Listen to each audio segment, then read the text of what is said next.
C'est maintenant l'heure de notre segment Conseil citoyen. Au-delà des réunions internationales comme la conférence de Paris sur le climat, que peuvent faire les citoyens pour lutter contre les changements climatiques à l'échelle individuelle?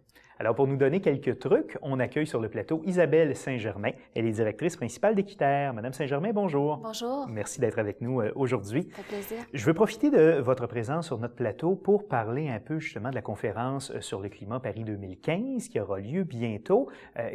Qu'est-ce que c'est exactement comme conférence? C'est une conférence des parties cadres de la Convention cadre des Nations unies sur les changements climatiques.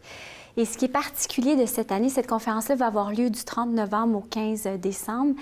Et il va y avoir près de 40 000 participants, des leaders politiques, des membres de la société civile, des entreprises qui vont se réunir pour mettre en place pour la première fois un accord universel, donc un accord qui s'appliquerait à tous les pays et qui va être très contraignant pour lutter contre les changements climatiques. Donc ça, c'est vraiment une première et la France pousse beaucoup pour que ça soit une réussite cette année. Et il y a quand même plusieurs enjeux géopolitiques autour de tout ça, parce que, bon, il y a des pays émergents qui ne veulent pas nécessairement avoir de cibles contraignantes de réduction des gaz à effet de serre, alors que les pays plus industrialisés poussent en faveur de ça. Est-ce qu'il y a des chances de succès réels pour cette conférence-là? Écoutez, il y a eu déjà des rencontres préliminaires qui ont eu lieu à New York en septembre dernier. Il va en avoir dans différents pays. Et ce qu'on entend, c'est qu'en effet, on s'en va vers un accord. Donc ça va être très intéressant. Il y a des mesures pour aider les pays émergents. Bon, les États-Unis sont favorables, ce qu'ils n'étaient pas, la Chine aussi. Donc il y a quand même des pays qui poussent vraiment parce que là, on fait face finalement à un mur. On n'a pas le choix de travailler sur ces enjeux-là. Et on commence à ressentir les effets des changements climatiques. Tout à fait, oui, parce que bon, ça semble un concept très vague, mais finalement, ces changements-là, on les sent dans la vie de tous les jours. Concrètement, quels sont-ils, ces changements? Bien, par exemple, le fait que les changements climatiques, ça dérègle la température et on voit de plus en plus de sécheresse ou beaucoup d'inondations, la fonte des glaciers, réchauffement climatique. Donc, ça bouleverse les écosystèmes, ça bouleverse la température et ça a un impact direct sur l'agriculture, entre autres, sur la pollution de l'air. Donc, c'est vraiment important de s'y attaquer parce que finalement, on ne pourra plus continuer à vivre de la façon qu'on vit. Bien, c'est sûr qu'on ne peut pas continuer à vivre de la façon qu'on vit, on consomme trop, mais ce qui arrive, c'est qu'on s'en va vraiment vers on fait face, on rentre dans le mur, là, puis il faut régler cette problématique-là le plus tôt possible. Donc, évidemment, il y a des choses qui doivent être faites ou des initiatives qui doivent être prises par les États, par les pays, mais il y a des choses aussi qu'on peut faire à l'échelle individuelle pour avoir un impact, dans le fond, positif sur la lutte contre les changements climatiques. Oui, au Québec, nous, on produit de l'hydroélectricité qui a presque pas d'impact sur le changement climatique. Donc, ce qu'il faut s'attaquer au niveau du Québec, c'est au niveau du transport, le transport des individus et le transport des marchandises. Aussi l'énergie qu'on utilise parce qu'il y a quand même plusieurs immeubles qui sont chauffés avec du mazout et du pétrole. Donc, le problème des changements climatiques est relié principalement aux énergies fossiles, le pétrole et le charbon. Donc, au niveau individuel, au niveau des Montréalais, en fait, je voudrais juste d'ailleurs saluer le fait que les Montréalais ce sont les gens, en fait, qui produisent le moins de gaz à effet de serre au Québec parce que on a déjà des pratiques, peut-être sans rendre compte, des pratiques qui sont favorables à la lutte au changement climatique. Et aussi la présence de réseaux de transport en commun bien développés, ce qui existe peut-être moins dans d'autres régions au Québec. Donc, on utilise beaucoup le transport en commun versus l'utilisation de la voiture solo. Donc, ça, c'est vraiment une des actions qu'on peut faire. On peut utiliser le transport actif aussi, de prendre le vélo pour aller faire les courses, d'amener les enfants à l'école à pied. Il y a même des pédibus qui s'organisent.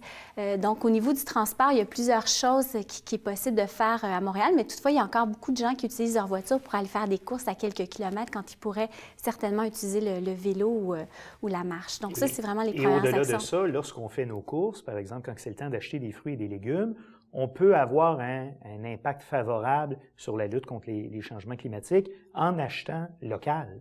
Oui, parce qu'un tiers des camions qui se promènent sur le territoire transportent de la nourriture. Donc, on estime environ que les aliments voyagent de 2400 à 5000 km pour se rendre à notre assiette. Donc, le fait de choisir des produits locaux nous permet de réduire le transport des aliments et du même coup, bien, ça nous permet justement encore de lutter sur le changement climatique sans faire un grand effort. Et il y a beaucoup d'initiatives à travers la Ville de Montréal pour s'approvisionner en produits locaux. Il y a plein de marchés publics. Il y en a un d'ailleurs ici qui est tout près, le marché Frontenac, qui est une initiative citoyenne. Tout près de nos studios, oui, en effet. Oui, donc, puis les gens, ils ont des perceptions qu'acheter localement, ça peut être plus cher, mais c'est facile de s'approvisionner directement auprès des producteurs. Les supermarchés aussi ont des politiques d'achat local, ils favorisent les produits locaux. Donc ça, c'est vraiment un geste très concret qu'on peut poser rapidement au niveau individuel. On peut diminuer aussi notre consommation de viande dans notre alimentation. Par contre, c'est bon quand même, un bon steak. Il y a des façons de faire des achats qui sont plus écologiques, même du côté de la viande, n'est-ce pas?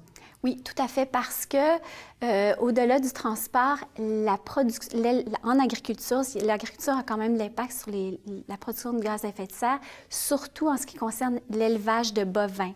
Les bœufs, entre autres, produisent beaucoup de méthane, qui est un gaz qui est très nocif pour l'environnement. Et le fait de diminuer sa consommation de viande rouge contribue aussi à cette lutte-là. Et il y a donc aussi peut-être des viandes qui sont peut-être plus écologiques parce que moins nourries avec, par exemple, des OGM ou des choses comme ça. Donc, j'imagine qu'il y a aussi cette possibilité-là. C'est sûr que si le premier choix, c'est de réduire sa consommation de viande et par la suite, si on veut continuer à consommer de la viande, bien, choisir plus de la volaille et évidemment, bon, les choix encore meilleurs, c'est la viande biologique. Donc, il y a tout un continuum là, de gestes qu'on peut poser, mais quand on débute, là, justement, on se pose des questions, c'est vraiment le premier geste, c'est de diminuer la consommation de viande rouge. Et après avoir mangé, il y a les déchets de table. J'en viens donc au compostage. Comment le compostage peut lutter contre les changements climatiques? C'est que quand on jette les déchets organiques, tout ce qui est les peaux de banane, etc., dans les poubelles, ça produit du méthane, qui est le même gaz qui est produit par les... Donc, le fait de le composter, ça empêche justement l'émanation de ce gaz-là et ça retourne à la terre. Donc, ça devient des vitamines pour le jardin. Donc, ça aussi, c'est vraiment une action très, très concrète qui peut être posée. Puis, des composteurs, on en trouve partout maintenant dans les écoquartiers. Il y a même plusieurs quartiers comme Villeray qui ramassent les déchets organiques, qui font la cueillette. Donc, c'est vraiment accessible pour tout le monde, tous les Montréalais. Si, en terminant, il nous reste 30 secondes, si vous aviez à convaincre nos téléspectateurs de dire il faut faire une action, faut agir en faveur de l'environnement, qu'est-ce que vous leur diriez? Moi, je ferais 3 choses. Je diminuerais l'utilisation de la voiture solo. Très facile, 1 fois par semaine. Je commencerai par 1 fois par semaine, des petits gestes très concrets. Je diminuerais ma consommation de viande. Je ferais du compostage ou je ferais aussi de l'efficacité énergétique dans mon appart pour ne pas prendre trop d'énergie. Donc, c'est des gestes très, très simples qui nous permettent aussi d'économiser en même temps et qui contribuent à protéger l'environnement. Qui, à une échelle individuelle, donne peut-être pas grand-chose, mais si les 8 millions de Québécois le font, ça peut faire une différence. Chaque geste est important. Isabelle Saint-Germain, directrice principale d'Équiterre, merci d'avoir été avec nous aujourd'hui. Ça me fait plaisir.